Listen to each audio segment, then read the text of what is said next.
এই দিলাম পরিমাণ মতো আদা, এই দিলাম পরিমাণ মতো রসুন, কোয়া রসুন, কাঁচা লঙ্কা, মির্চি, যাকে বলে মির্চি, পেস্ট করব।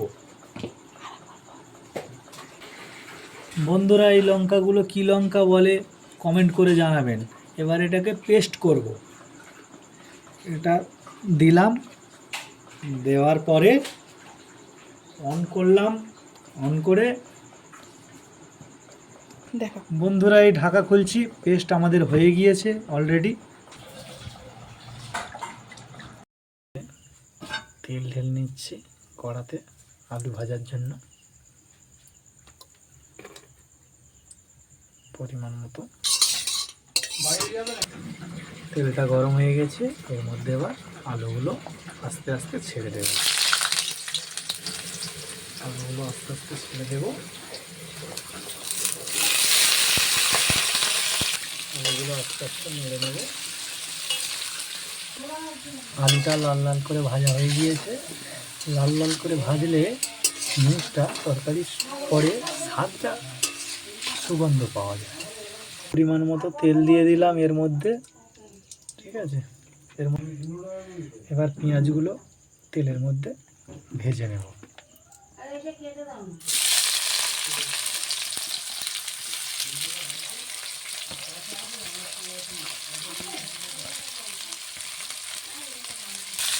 তেলের মধ্যে দিয়ে দিয়েছি পেঁয়াজগুলো, এবার লাল লাল করে ভেজে নেব। পরিমাণ মতো নুন দিলাম, পরিমাণ মতো আদা রসুন দিয়ে দিলাম।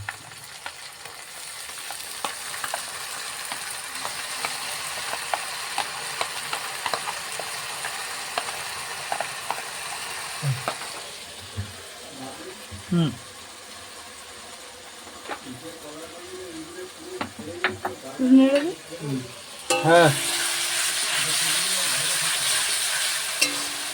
এটাকে মশলাটাকে কষিয়ে নেওয়া হচ্ছে, ভালো করে কষিয়ে নেওয়া হচ্ছে। আদা রসুন পেঁয়াজ কষিয়ে নেওয়া হচ্ছে ভালো করে। পরিমাণ মতো হলুদ দিলাম,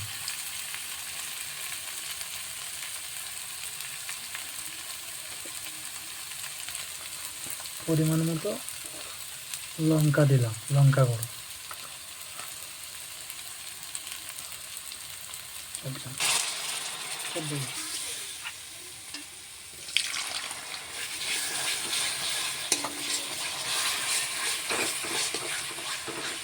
কাশ্মীরি লঙ্কার গুঁড়োটা দিয়ে দিলাম পরিমাণ মতো। লাস্টে দিলে ভালো হয়, তরকারির টেস্টটা ভালো হয়। পরিমাণ মতো নুন দিলাম।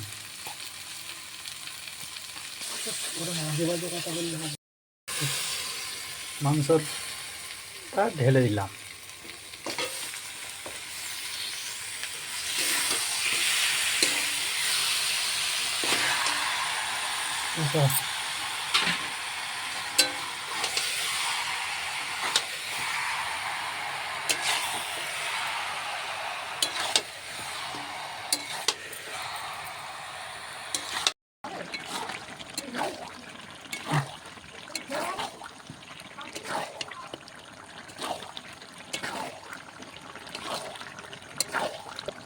আলু যে ভাজা হয়েছিল সেগুলো ঢেলে দিলাম।